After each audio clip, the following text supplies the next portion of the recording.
So the first thing I want to show you guys, if you watched, and I use this example as the pinnacle example of vision mastery. This happened, I don't know how many of you guys saw this play, but you might have saw it and it might have not mattered too much to you, but I hope it did.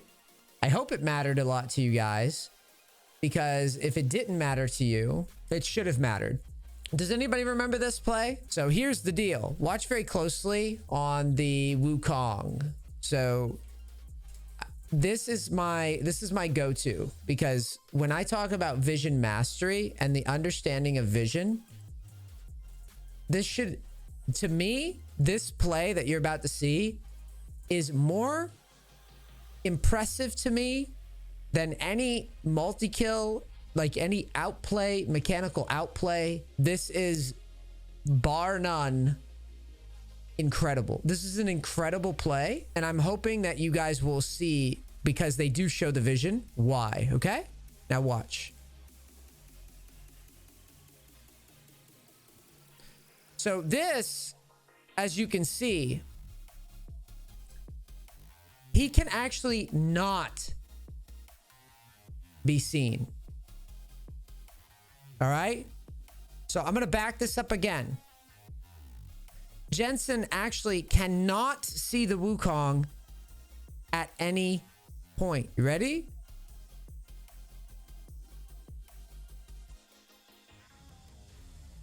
I talk about vision a lot, and people are very, very dismissive. And this play to me is so incredibly high level, because I don't even give a shit about pro, but I saw this and I was like, yeah, that is an incredible move. And so you see what he does is he waits for his team to close in, and then they're able to find the Silas and find the play and get the kill. So now that you guys understand, let's go through some examples of how we can utilize vision to our advantage. Let's get started then. So the first thing that that a lot of people want to talk about in regards to vision is, how do I ward? We're gonna pretend that we are blue side, and we're just gonna start by looking at mid. There's a couple ways to ward. Obviously, we've got a ton of options. All right, the starter wards that I care about, this ward right here is trash. Stop doing this ward. Stop putting this ward here. Stop this. Stop. It doesn't do anything. Okay, this ward is trash. I'm going to show you why it's trash. Let's say, for example, that you're jungling, and this is what actually prompted this discussion with the VIPs, is I was watching a Kindred play, and the Kindred moved like this. Okay, and then got spotted on the ward, stood here, and you know, I think the Zed actually like backed off, killed the Kindred here over the wall eventually, or something like that. So this is why this ward is bad, because the Kindred technically should have moved like this. Now, if you want to see a visual representation of how that would work, imagine when I click, you're going to see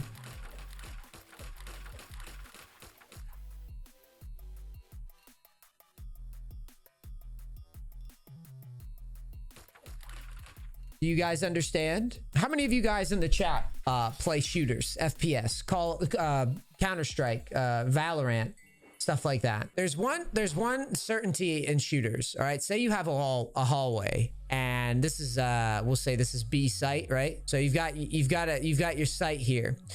Now, in shooters like Counter-Strike and Valorant, your positioning becomes paramount, right? If I'm here and I'm about to peek, you know, you could fast peek where you just go in and out.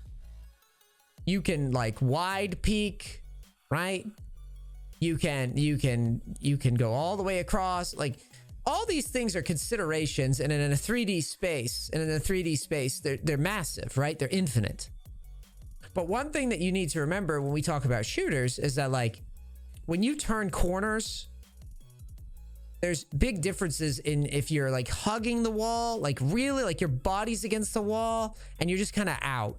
If you're out, more angles can see you, okay? So like if I'm inside though, the angles start becoming a little bit more or a little bit harder for the bottom side of the site to see you when you come in. So League is top down.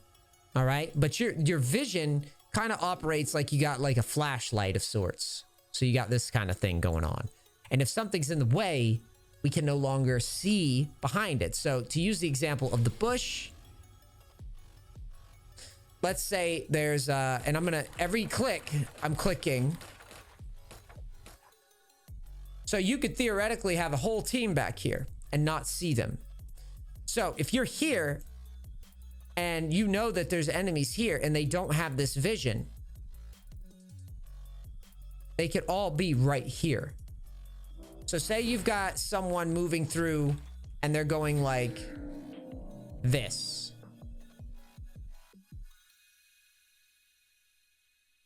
There's actually, what you can do then is as they come up, you can shift. You can shift your body around and they would not see you as they come back. So these types of movements and understanding these types of movements are very, very important. Someone says, why not stand in the bush? You're missing the point. The point is that there are times where you want to be able to use this information for your advantage. So here's another example of a situation where you could use this to your advantage. So say there's someone in your base, all right? And I'm going to use this as a starter point.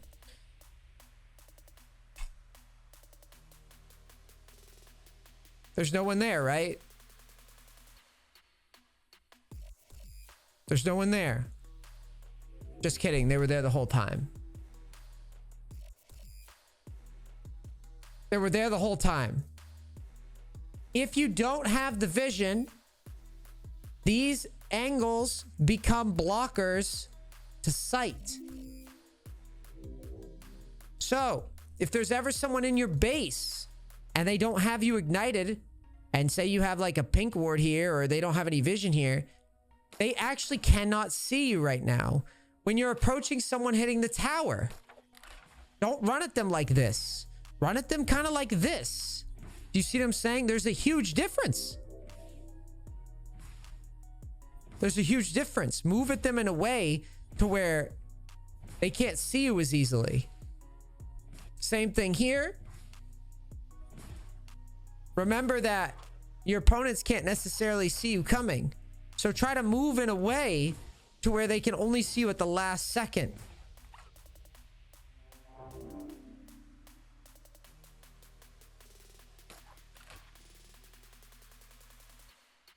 You see what I mean? Depending on how you move or how deliberate you are, changes how much someone can see. If you're wide, everybody sees you. If you're tight, no one sees you. So regardless if you're a jungler, if you're a top laner, if you're a mid laner, if you're a support, whatever, this is very, very important to understand, because if you understand it, you can leverage it in a lot of creative ways. So let me give you another example. So imagine you're a split pusher, okay? And you're facing, I don't know, you're facing someone that you outrank. So you've got like 3 levels on somebody and you're playing Tryndamere. And you push the lane in. And the wave crashes under tower, okay? And there's an opponent here. Now, you know that your opponent, after they clear the wave, are they ever going to go this way after they clear the wave when they know you're here? And let me use a visual. They've got, you know, there's a whole team here in mid, right? So what's this guy gonna want to do? They can't fight you, so what are they gonna want to do? They're gonna rotate to their team, right? Everybody understand what I'm trying to get at here? They want to get to their team because, well, they can't just stand here. So they're going to walk around the terrain. Exactly. So your responsibility becomes move in a way that you understand where your opponent's going to show up and that you can catch them easily. So an example of this would be after you cleared the wave, you back up. Maybe you move like this, like move in a very like convincing manner. Play the vision. So if I move like this, get out of vision and hard turn to here, if the guy decides to roam, it makes so much less sense to him than if I move like this. Do you guys understand? You're telling your opponent that if he crosses, he's gonna die because of how you move. But just this movement right here,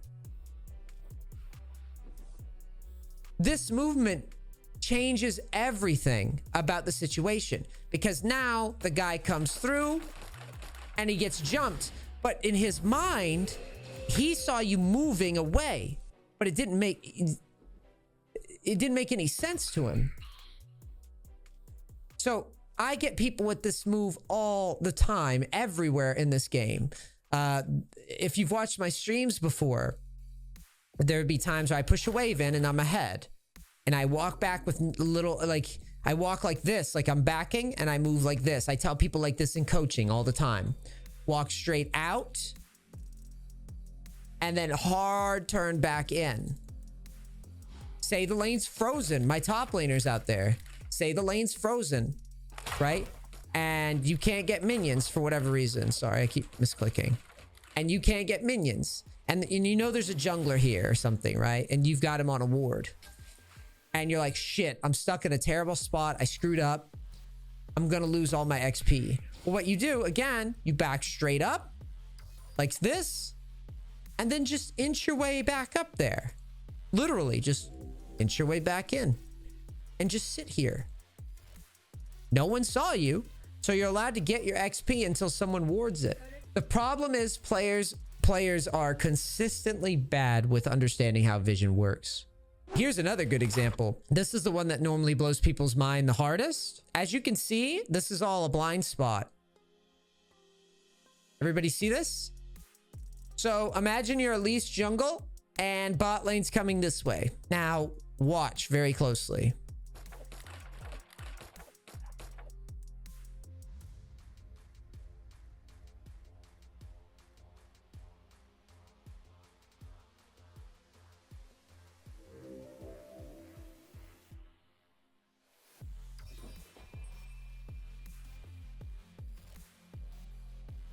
The tower can't see this. This spot is actually a blind spot. How many times has anybody in this game been killed by someone in this bush with the towers up from a jungle gank?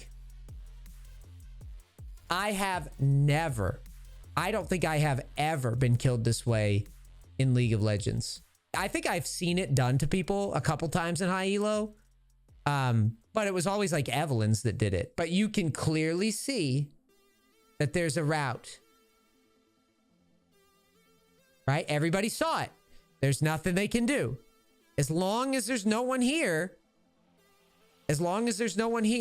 right? And this is an empty space, you can get here and be in this position. How do you see how far minions can see? Easy.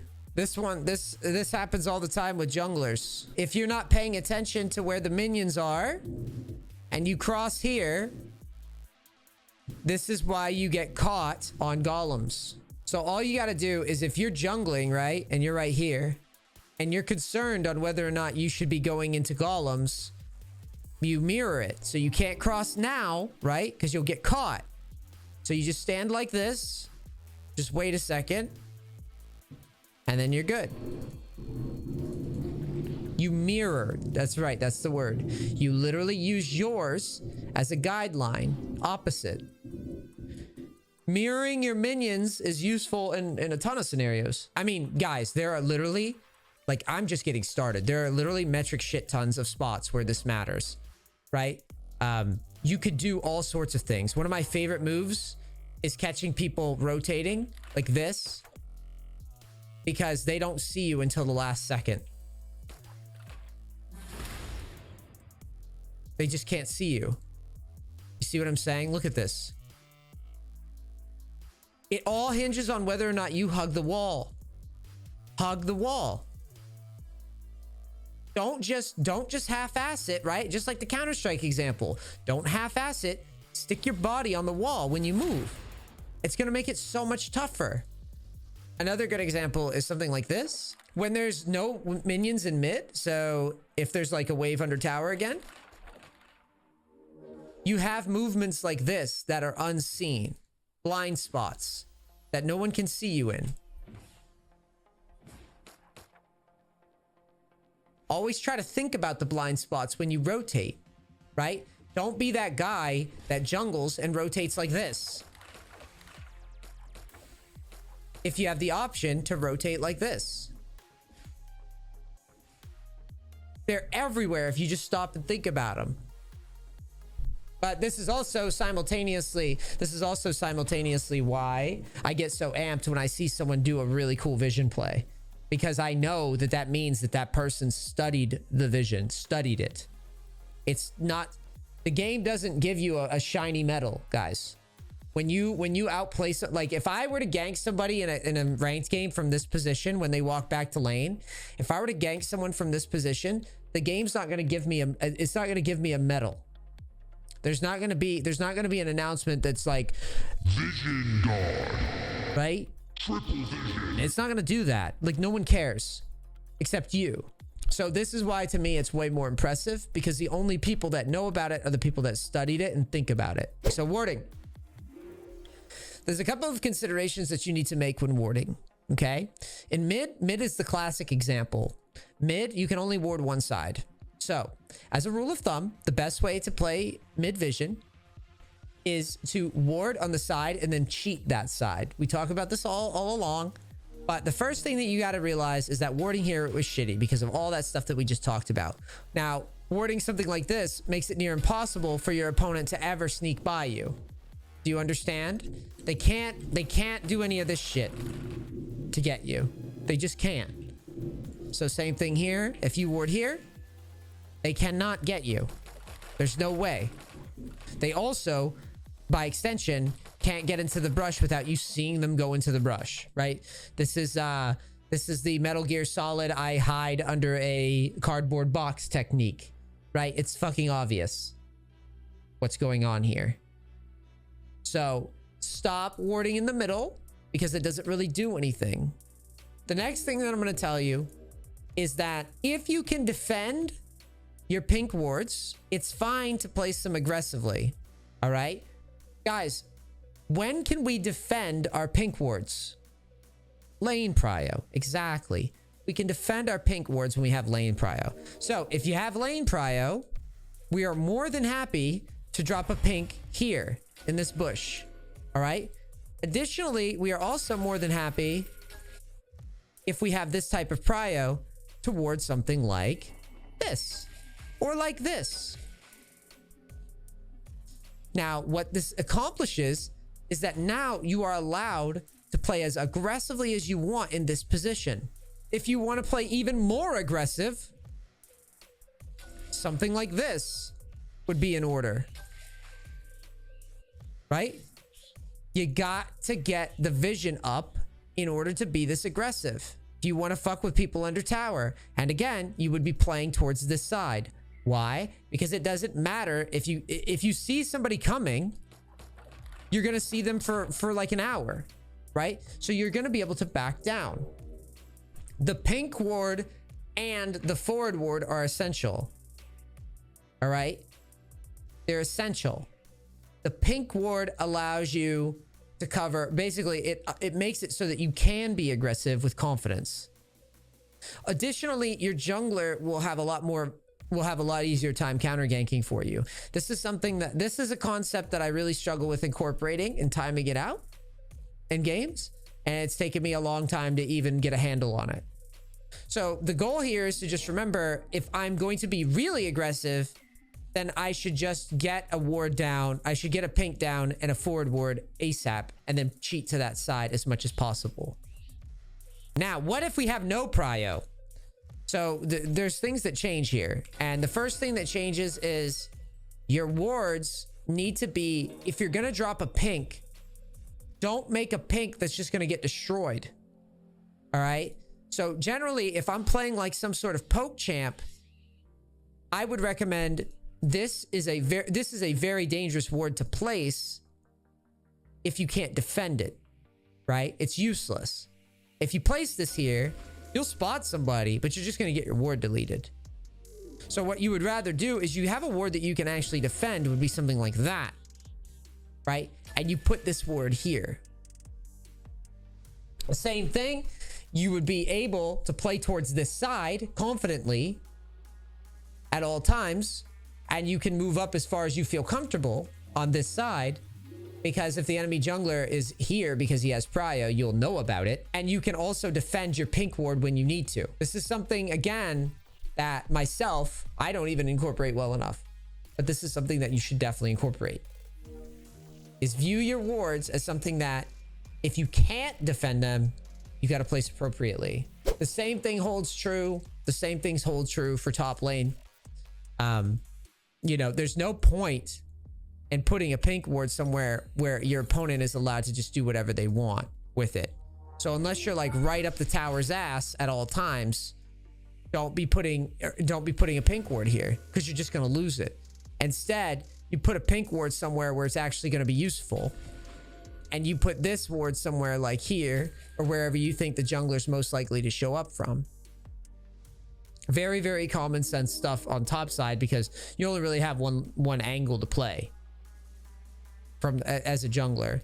Now, if you have a big wave under tower and you can't dive your opponent, getting a good ward down can change the entire flow of the game. Ray in the warding video called this the MVP ward. What this ward does is if you place it correctly, you can see everything that goes on here. So if you watch, this is something that not a lot of players know, and it's kind of stupid how obvious it is. This outer circle, this little like faded circle, is what you can see. I know that sounds like it should be obvious, but it's fucking not to people. It wasn't obvious to me. So that little faded circle is what you're going to be spotting with the vision. Does everybody get what I'm trying to say? And if you do a manual cast, you can see how far you can place the ward. So you have the option of normal cast and quick cast. So if I go to manual cast my ward, it will show me exactly where it'll be. And this little green crosshair will show you if it's in the bush or not. Everybody see that? But look, shift 4 here, turn off the quick cast, and then you'll be able to do a manual cast of your ward. So you want to be really precise. Look at that. Perfect ward. Now, there's also, these are a little fancier, and I don't know all these off the top of my head, but with the manual cast, you can also do some cool shit like this, where you can get wards to place over the wall. And if you get really good at it, there's a way to get the ward to actually go into the bush. There's all sorts of tricks here. I'm not really sure which is like the perfect angle for this, but basically this one's easy to solve, because all you have to do is you literally just fuck with it until you figure out an angle that works for you. As for bot lane, it's more of the same. You have a support helping you, so like technically you guys should have vision out the ass at all times. But in bot lane, the same wards and the same rules apply. But the big thing, all you have to do to make sure it's in the bush is manually drop the ward like so. And just look at this crosshair. If it's green, see how it's red? Look, it's not going to be in the bush. Not going to be in the bush. Not going to be in the bush. Not going to be in the bush. If the crosshair is green, it will be in the bush. So there's all sorts of fancy pants wards you can do. And now you guys know there's a way to get the perfect vision, the perfect distance of every single ward. So my supports, I expect to see a lot better wards now. This is the classic example of crappy warding. So like you don't know where the enemy is, right? The enemy could be We'll just use this example. The enemy's like here. I see people, they go, I'm going to ward something. And they walk all the way into the bush to do this. Right? When you think about it, this will kill you. However, if you do something like this, look, see the difference? Look, you go, all right, I'm going to ward this shit. And you walk up and you just go, kiss the enemy, then walk away. I love that. That's a good way to frame it. Because it shows that we're a loving community. I think it's more of kiss the bush, which sounds even better. You got to kiss the bush. Kiss the bush. Don't just go all up in there, you know? And that's, you know, that's gender neutral. That's a gender neutral thing. Guys and girls have bushes, you know? Don't just stick your face in there and blah. Okay, there's a couple more scenarios that I really want you to visualize. I'm not done, and this is why I said the vision talk was going to be lengthy. I do this on purpose, okay? Now, here's the most important thing with League. There's a line of scrimmage in every game, okay? There's a line of scrimmage, just like in football. So with the towers the way they are, the line of scrimmage is going to be roughly like this, all right? As towers start to fall and we get rid of towers and these towers start to die, the line of scrimmage moves closer and closer. So what we're going to do is I'm going to give Bard, I'm going to trick out Bard. Bard is going to be tricked the fuck out. We're going to spawn some minions. Hopefully they don't die. We're going to make, you know, we're going to make Triforce Bard. This item, sure. We'll give him this too. We're going to have a big tricked out Bard. All right, so come on, Bard. Fuck it up, Bard. God, even when you give him these items, he's still useless. Okay, we need like a Ravenous or something. There we go. Oh, I didn't even get it. Whoops. So let's go like this. We'll take the tower. This Bard is pissed. Yeah, he's furious. We're going to get rid of these towers real quick just so I can demo something to you that I think is just like an important thing. It's something that really frustrates me when watching people ward. So let's say, for an example, that our line of scrimmage now is something like this. Nothing frustrates me more as a coach than when I watch people sieging. So we're going to pretend that there's minions here. I watch people siege and they place their wards in a place where they can get cleared easily. So here's the example. I need to have this vision, right? This is important vision to have. And I've got an enemy right here. Okay. And he's right over the wall and he's chilling. All right. Nothing pisses me off more than when I see an enemy right here. And then the support goes, oh, we need this vision. This is useless because now this vision could be cleared. Or even worse, they want to pink it so that they can control vision, and they pink it like this. Guys, it is super important that you're meticulous with your placing. When you place the vision, place it in a way to where your opponent has to walk the maximum distance to clear it. This one is very,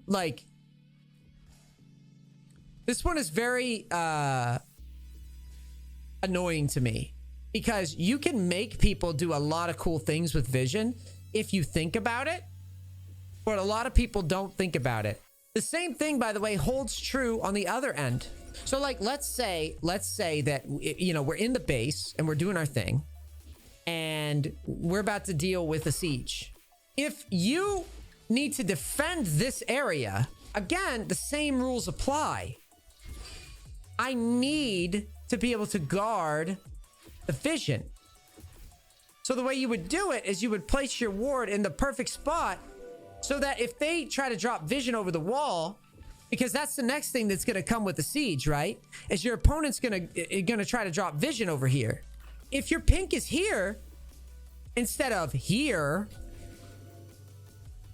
you're not going to just lose it over the wall, right? And you'll still be able to see all the possible wards that come over the wall and clear them while keeping your pink safe. This position is definitely, in my opinion, unsolved, because the amount of times that I see this mistake is just like, it's horrifying, honestly, because people do not value precision when it comes to warding. And so they'll go, well, we need to clear vision. Blop, right? And then some asshole's like, okay, no problem. I'm just going to clear this over the wall. And your ward is useless. Is everybody still awake? If this is boring, good. Because if you guys don't give a shit about this information, I don't give a fuck. Because I'm going to use it and I'm going to get little advantages all day, every day. Like, this is straight up. Hey, how many diamond players out there learned something on this talk today? Let's summarize real quick. All right. Like I said, this was going to be about an hour. We covered a lot of stuff and there's probably some other stuff that I missed in here. All right. So the first things that we needed to, that I want you guys to start thinking about is how vision, or how we can use vision to get little advantages. So again, a situation like this would be classic. You want to catch a guy that's coming here around this corner. So instead of standing like this and waiting for them, hug the wall, like really get your body into the wall so that when they turn the corner, it's an easier kill. Start thinking about all these little vision areas that you can exploit and use to your advantage. These blind spots. You can always go into the practice tool and learn more about these blind spots and how they play and how you can use them in a game. Remember that the blind spots change as towers fall. So as you lose towers, these blind spots open up. Think about how you can leverage this for your own advantage. The big ones that are useful, in my opinion, are these areas against these bushes. If you want it really easy to utilize one, remember that anytime your opponent's like behind, so you've got an opponent right here that you're stressing out or whatever. Whoops. You've got an opponent that you're stressing out. Remember that if you walk backwards away from him, and then move like this, he actually didn't see you go in there. Right? So again, just this move changes everything to him. All he saw was you doing this. Once you disappear, as soon as you disappear, you can turn in and try to sneak your way up. These bushes are the ones that are normally the best value. Again, the advanced ones would be like in the base where you know an enemy is in your base. This only applies, by the way, when an enemy is in your base. But if there's an enemy in your base, technically, and I have done this in a game, at one point I was really low health and I saw that there was someone chasing me and was about to dive me. So instead of running away, I got behind this. Have you guys ever been in a situation where you have someone chasing you in the base and you're low? Well, what you should try to do then is actually get behind this rock, and as they chase you, do one of these. But the difference is, since they're in your base, you can see them, but they can't see you. You see what I'm saying? As long as you use your stop command, this one, if you do this to somebody, I have done this, and it felt so good. And as long as you use your stop command and don't auto them, you can literally avoid somebody, like blow their mind here if they don't have a ward. Their brain will break. They'll be so confused, like, what the fuck is going on? What the fuck is he? They're just freaking out, right? So that's the first thing that I want to tell you guys as a recap. The next thing I want to tell you guys is think about your warding placement, specifically your pink wards, as wards that you can and can't defend. Are you getting pushed in? Then don't put a fucking pink ward here because it's stupid. If you're getting pushed in, try to do pink wards that are less likely to be contested. So something like this would be optimal. And again, look at this. You now have that opportunity to get pink wards the way that you want them, right? Which is huge. I would recommend, again, if you're really defensive, place your pink wards very defensive so that you can keep them for longer and not waste the information that you get from a good pink ward. And then if you're on offense, the pink ward should be placed more aggressively, coupled with a standard ward so that you know, oh, hey, I'm safe from all this shit. Like, look how powerful of a ward combo this is. Is everybody following? And then you play towards that side the wards are on. And then the last thing, as a reminder, when you are sieging, or when you are defending a siege, or when you're just placing a ward in general. Don't place a dumbass ward. This shit that I showed you guys with the wards over the wall or whatever, guess where else that applies? In the Baron pit, in the Dragon pit, right? Bonus info. All this applies here. So remember, and this crosshair will also, I think if anything, this has taught me that manually casting wards is actually, this needs to be a thing. I'm going to change my settings after this, my persistent settings. You have to have it so that you can see the crosshair whenever you want. There's definitely a bug with the hotkeys too. You have to do it like this, at least from what I can tell. I'm going to screenshot this. You can also quick cast with indicators for your manual ward. Oh, I don't know if I would want to use indicators though. I guess that could work too. I guess it's whatever preference you guys want. I like manual cast and instant cast personally. Please show everyone how to pick ward bear properly. Put a ward in its pincers to make it see everything inside the pit and slightly out the pit. Well, I've actually never heard this tip before. Hold on. You mean right here? Is this what you're talking about?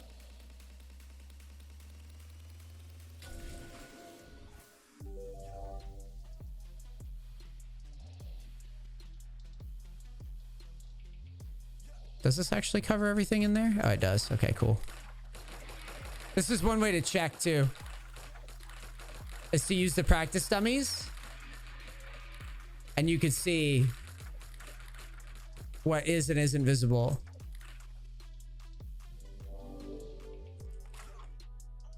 So this though, what I'm more concerned about are dummies doing dumb things.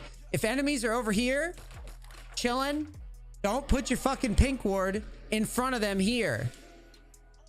Right? It's the same thing that I just taught you guys in the base. Don't do that, because it's just going to get cleared. So always imagine where the line is, right? In this case, the line of scrimmage is somewhere here because of where the enemy team is. Your wards have to be placed in such a way to where you won't just lose them instantaneously. So you got to make sure you're always thinking about that and placing your wards so that your opponents can't just clear them for free.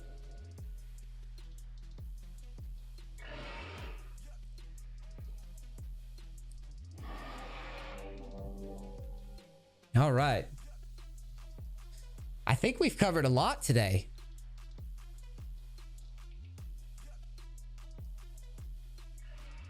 Use quick cast with indicators. Wait, let me read this. I've used quick cast with indicators for about a year. I couldn't get critical wards off quick enough, and sometimes you mess up wards that you want to cancel. Yeah, I like the instant plus manual. The flexibility of this, like, hold on, of this, and then just being able to do it instantly, I think is always better personally. But you guys are allowed to do things, especially like higher elo people. Like if you have preferences, just make sure that the functionality is there. Like just being able to do something like this and ward the safest possible distance. Because like I can't be expected. Do you see what I'm saying? I want to see it as I'm coming up to it so that I can focus on responding. Right? So a classic example would be something like this. I click to do the task manually, and then I hate this game. I guess we've been here for an hour. I click, and then I'm able to respond to action instead of trying to cast it. Do you see where I'm going with this? Well, I talked about warding and about vision and about everything for about an hour. Wow, that was a lot.